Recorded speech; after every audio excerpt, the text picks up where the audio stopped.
the World Nomads Podcast bonus episode. Hear amazing nomads sharing their knowledge, stories and experience of world travel. Thank you for tuning in to this episode where I'm not exactly sure how to begin my introduction.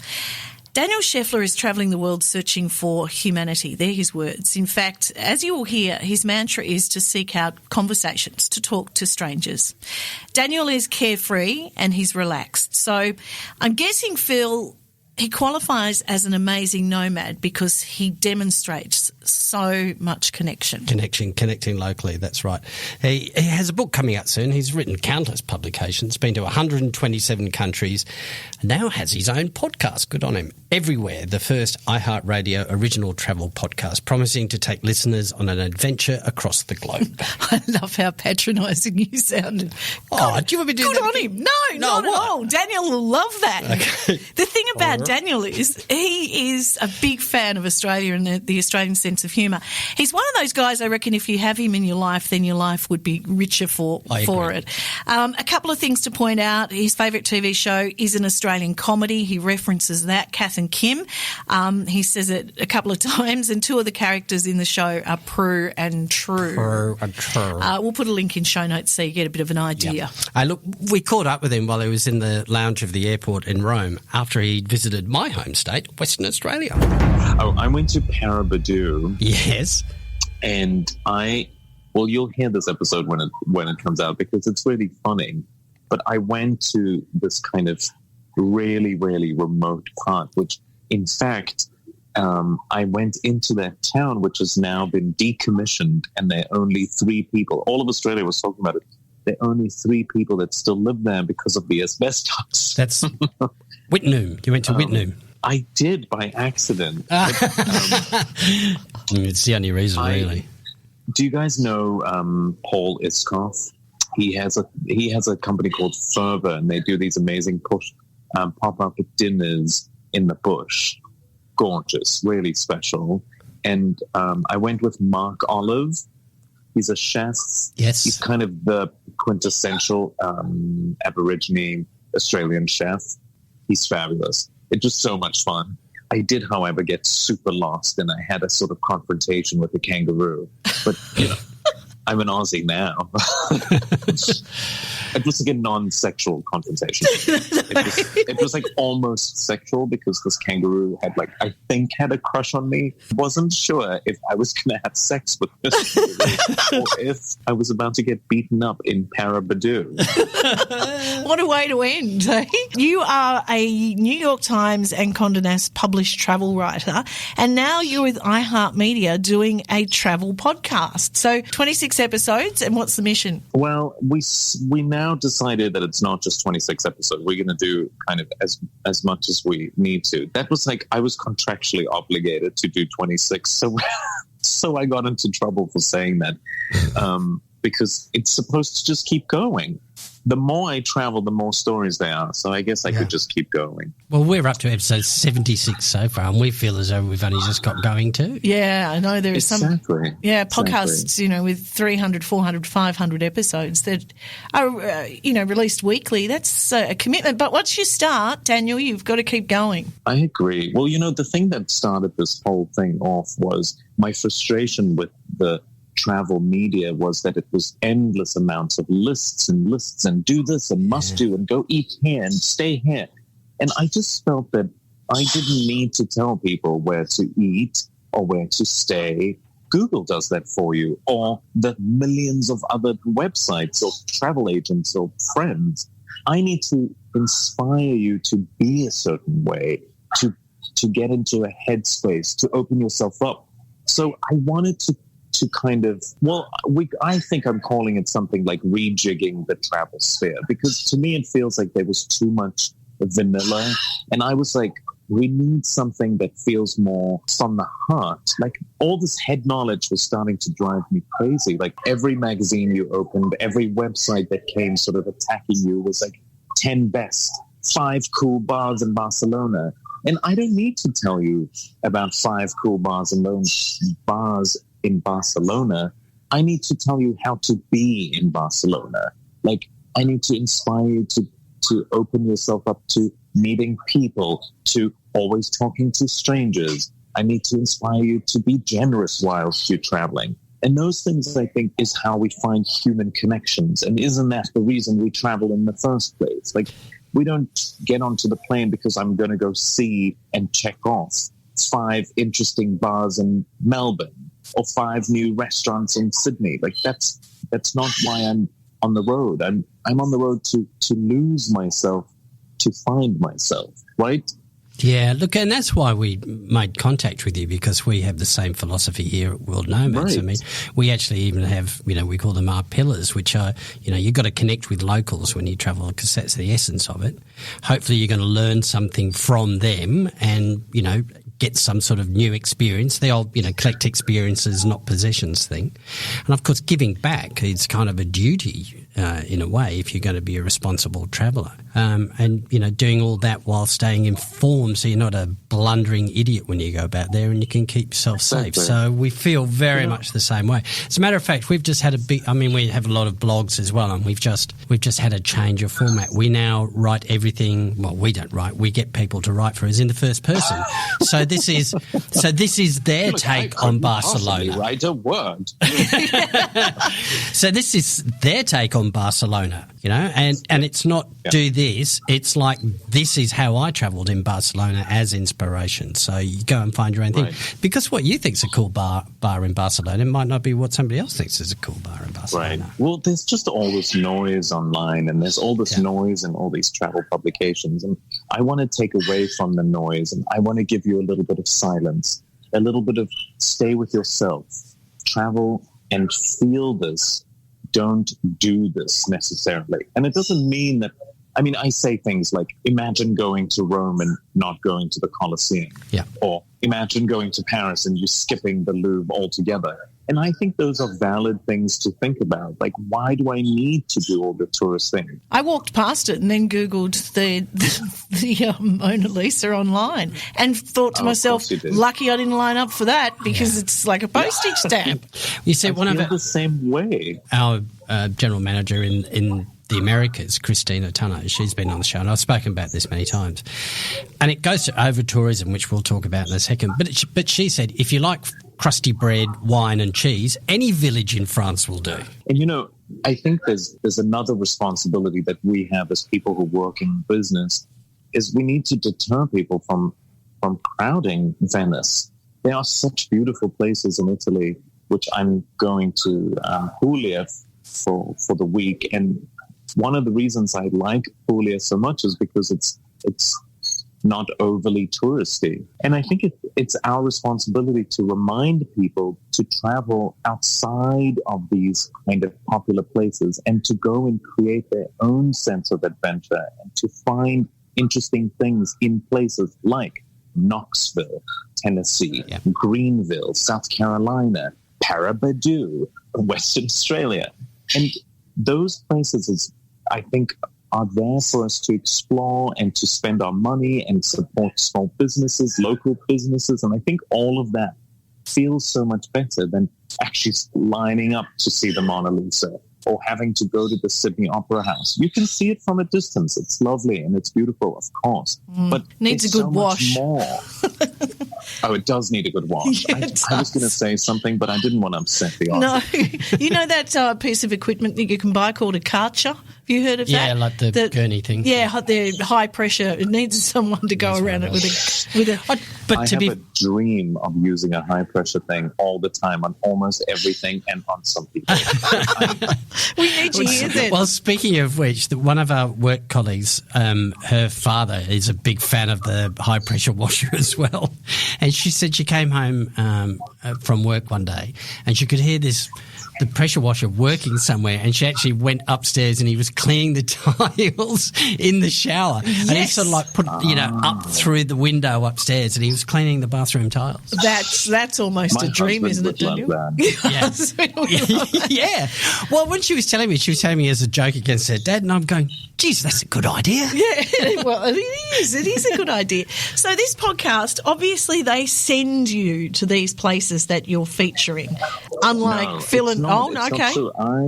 I just go, and these are adventures that I've had from the past, and I just travel. Like I I am one of those people that just don't say no. So I just get onto the plane and I go somewhere new and I try new things and I explore and meet friends, or I just do all of that. So these stories have come from the places that I've been traveling over the last 30-something years, because some of the stories are from my childhood and traveling with my parents, and others are stories from me as a teenager, kind of finding myself and my voice and my kind of opinions by going to places like Israel and Palestine, by going to China, by going to Brazil. And I've kind of created this 35-year sort of story thread of my life and using that to tell stories, because I think that's more interesting than listening to me being sent by a company to go somewhere necessarily and do something. I think there's just there's so much of a need to feel like I'm giving people something that feels personal and vulnerable. Like the vulnerability for me is such a beautiful place to be a creative in. And the podcast, the power of audio, the fact that I sit in your neck, in your ear, and you've chosen to spend this 30, 40 minutes with me, it feels intimate. And that relationship to me is so crucially that I don't offer you bullshit, that I give you something really vulnerable and beautiful that you will want to share with a friend. And that's why I always say, like, in every episode, I want to make you both cry and laugh. That's life. It is. What did Kylie Minogue offer you? Tears or laughter? I haven't done that yet. So once I have the green light with that, I will let you know. Good. Tell her there's another great travel podcast that she must be on in her home country of Australia. You know, I am talking to her people, and I will mention this to her. Thank you very much, Daniel. Appreciate that. So I'm willing to give her up and give her to you. That's what I should do. That would be the generous thing to do. And we'll get you Kath and Kim. Oh my God, I die to have Kath and Kim. Maybe I want Prue and True. Yeah, we can come to Sydney, and there are plenty of Prues and Trues. I was when I first arrived in Sydney, I was in this shop in Manly where I live, and this woman was saying they've got ham jam, and fig jam, but no plan. Oh my God, you need to get that on audio. That's amazing. Yes. You know, I love Australia, and I've spent time there, and I have Aussie friends, so I get that humor. Americans do not understand that humor. My husband, I played him some Kath and Kim. He didn't get it. And then I was like, oh, well, once we get to Prue and True, he'll totally get it and he'll be laughing. It did not happen. Oh. He slinked off and pretended to be on a phone call. Oh, that's devastating for you. Call. That is, look, I'll send you a few links to a couple of other great Australian shows that you might like. Just on that, we had some feedback about our podcast recently, which the majority of listeners are in the US. And one of the criticisms was that we put each other down a lot. But that's what Australians do. It's because I love you, Kim. It's exactly. It's how we... Should I say something mean about you now? Yeah, go on. Now we're friends. Yeah, I should put you down. Manly, how could you live there? That's it. Exactly. Although I actually do say that to her, so, you know. Yeah, he does say that. And I also say I'm going to cross the river, and he says it's not the river, it's the harbour. All right, pick Roll me up. my eyes. Socially isolate me there, mate. Jeez, and don't get us started on Tasmania, whatever you do. Yes, now... Hang on. You've visited Phil's home state of Western Australia. Have you dared to travel south to Tasmania? I did. I just did this on this trip, and I had the most spectacular time. You know, one of the things that I really loved about Tassie was I had such kind of no expectations. I was able to really be like, oh, what's Tasmania? I have no reference point. I was talking to my friend who works at the UN, and you'll hear her on one of my episodes, and she was stationed in Eritrea, and she did this kind of 2-year stint for the UN there. And one of the things we talked about, that's the coffee machine in the background you can hear. Yeah. One of the things we talked about was how nobody has a reference point for Eritrea. You can't Google photos. There's almost no kind of no information about Eritrea. So going there feels really kind of out of this realm and off social media, which I love. And I had an almost similar feeling about Tasmania, where I felt like I didn't have a strong reference point, which means that I was able to arrive and just take it all in. And I met so many beautiful locals and people doing amazing things. Like this guy who Adam who owns Rough Rice, and he ferments anything. And this girl who owns this incredible restaurant, and she was telling me about how she forages, Annalisa Gregory. And I also spent time at the museum, of course, which I think was one of the most spectacular museum experiences of my entire life. Mate, I've been trying to tell Phil. He went once, and he's with his ex-wife, and he's left a bad taste in his mouth. But how good is Mona? Mona's incredible. Oh, you've got to go now. Can you just get a new girlfriend or boyfriend and go with him, her, she, him?